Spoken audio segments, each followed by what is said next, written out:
Hello, hey, Mitchell here. Say, I've got some fascinating insights today.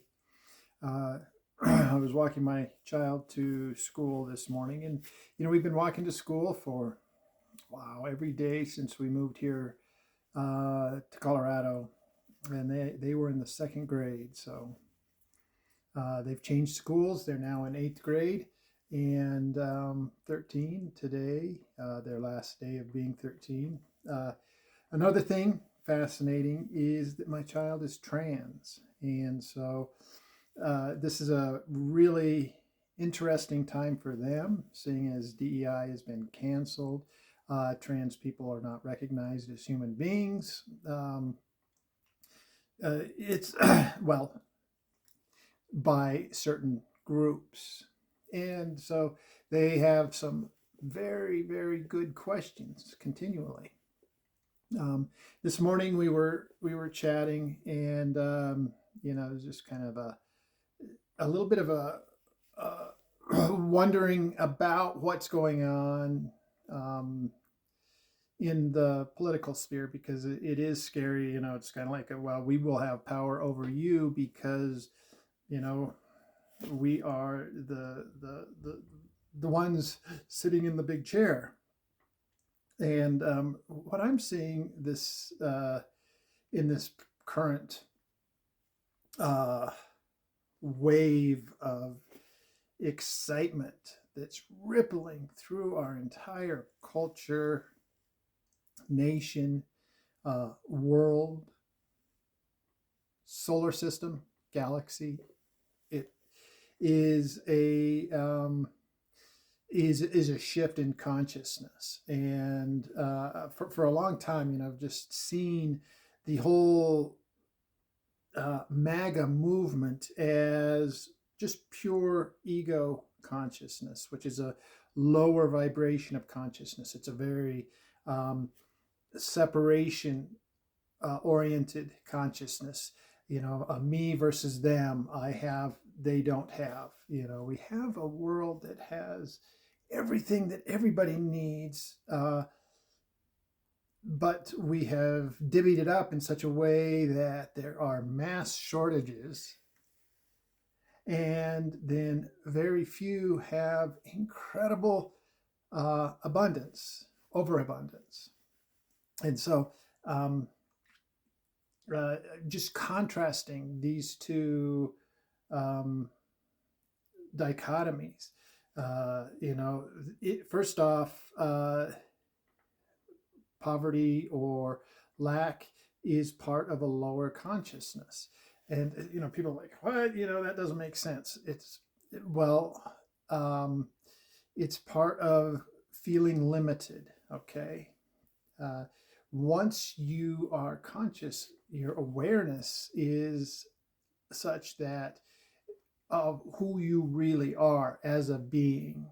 And when I think of this being, this physical being, it's just the littlest, tiniest little point of the of of the consciousness spectrum.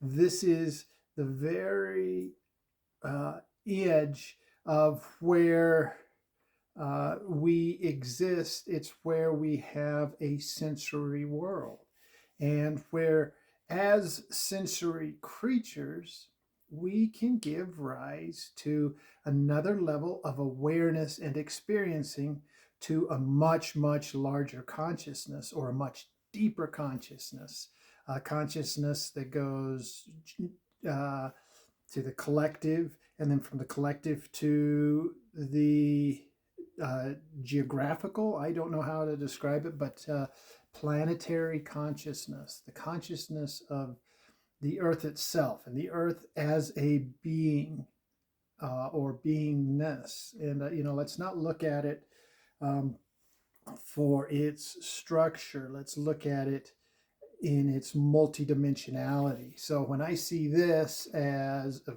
very edge of that feeling spectrum, I'm taking in whatever it is that I uh, translate through my senses and allow that to be and settle rather than put a very quick judgment on it in my mind. I allow it to come in very deeply. And I've been working really deep in the solar plexus recently, and you'll see some of my previous videos. You know, I work with the polyvagal uh, system, and the polyvagal system is kind of the root of consciousness for this body, which is the root of consciousness for uh, animated life on this planet, which is the level of consciousness of the animation, the ability to observe or self-observe that is given rise by this.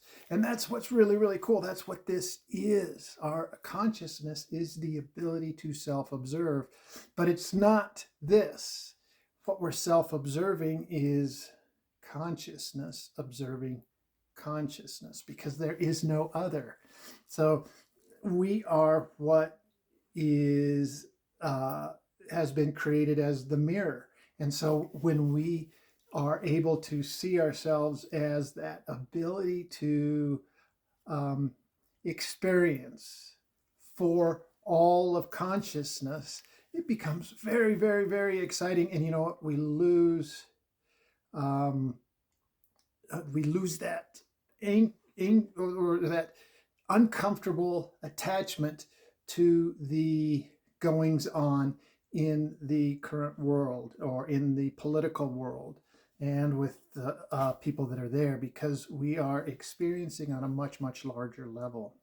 Now, with consciousness rising, this ability to experience for the sake of experiencing all of consciousness, to be consciousness experiencing consciousness, is antithetical to what we see in the world stage right now, especially with the politics that are in office right now, because they are fighting very, very hard to keep consciousness down. And you can see it in all of the behaviors and the the divisiveness that goes on, because the more things are divided, the more distracted we become, the more mind bound we get locked into. And so let's maybe turn our attention from that more and more, just being aware of the natural world, abstract art,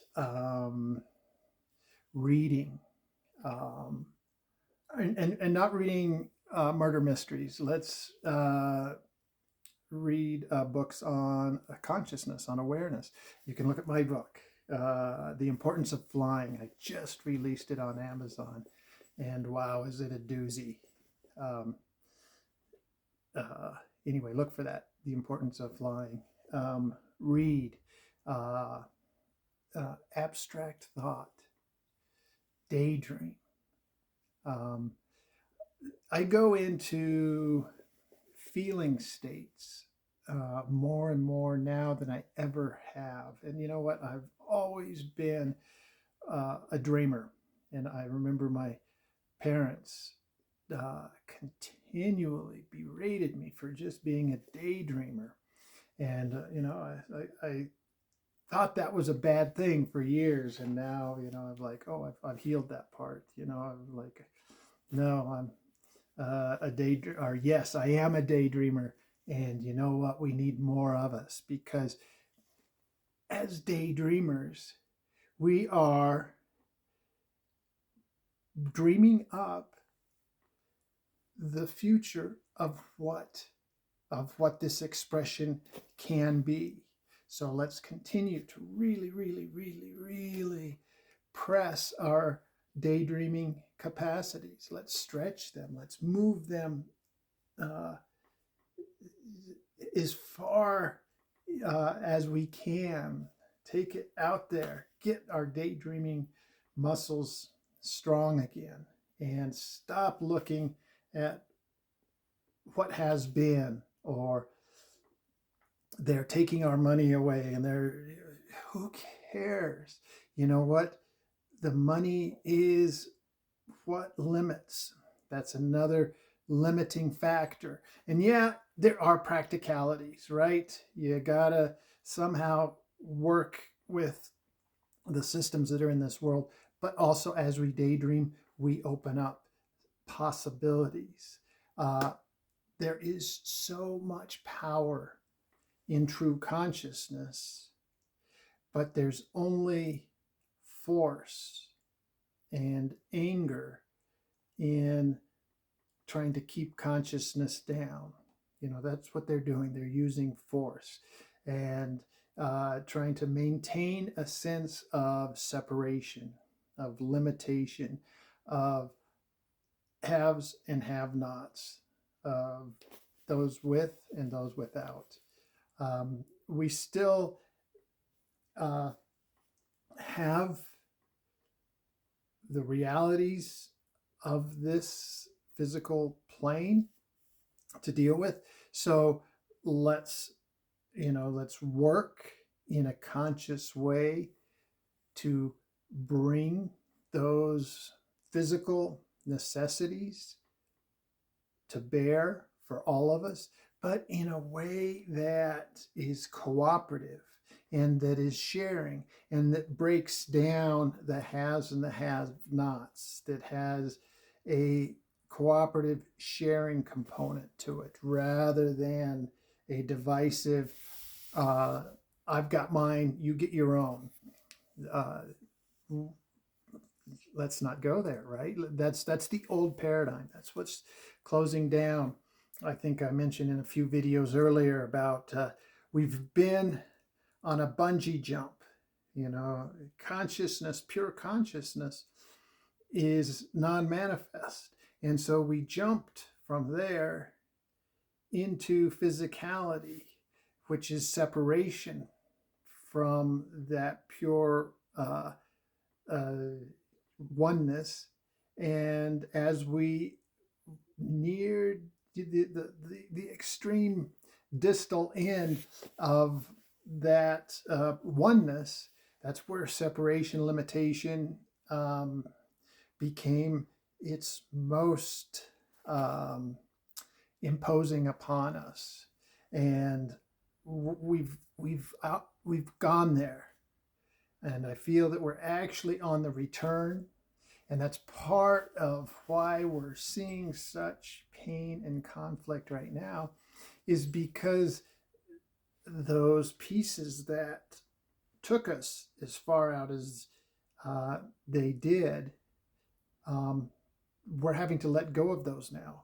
And like anything born of consciousness, there's a life to it. So there's even life in and consciousness in this distal end from consciousness, in separation, in limitation.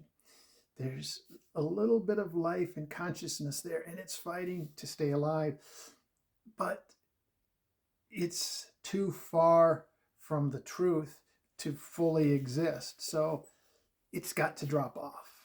Okay. So anyway, it's what I have to say today. It's just, and it may be a lot or something different for many people. But boy, sit with it. Find the feeling in yourself. Find that place in yourself that can go into abstract thinking. Look at my previous meditations. Try to come into the solar plexus. Try to bring your awareness in. Practice the basic breath. Practice reuniting with your autonomic nervous system, with your ventral vagal nervous system, with the underdeveloped parasympathetic, so that you can begin flooding the body with the chemicals of feeling better, of peace, of safety, right? So many of us are in the amygdala where we're continually flooding our system with cortisol and adrenalines and the anxious chemicals, with a weird cocktail of dopamine, which kind of gives us that I need this. But that's really more for the fight or flight. When we, as I've mentioned, breathe correctly, we move into our hippocampus, we move into our prefrontal, our IQ rises, but we also start replacing the basic flood of chemicals from the cortisols and the adrenalines and the anxious chemicals to the endorphins and the serotonins and the melatonins. And those help the body feel better. This is part of awareness, of consciousness, but it's being rooted in what the consciousness is asking for right now.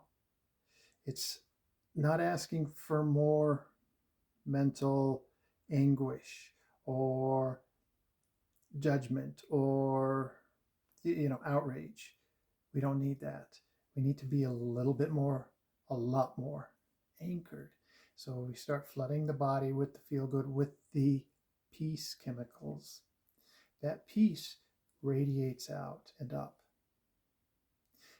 The mind is automatically calmed when we learn to bring focus in. Okay, you aren't always just the thoughts. You're also that ability to focus. And when you start to train this ability to focus away from the addictive attention grabbers of the media and to the self, the body, that piece of you that is of this planet, you begin to sink into that overwhelming well-being that exists in this planet. I mean, my God, you go outside and stuff just grows. What is it? It just grows, right? I don't care where you're at, even if you're in the desert, little things pop up. But wherever you are, you'll notice things just grow. And it can't help but return back. And that is consciousness just going, yes. It's expression of the consciousness, of the larger consciousness of the great quiet, as the Upanishad states. Anyway, look at some of my further videos, or my previous videos for meditations and for basic breaths and all that stuff. Thank you so much for watching. Hit like, hit subscribe, come back, see me. I'll talk to you soon. Bye-bye.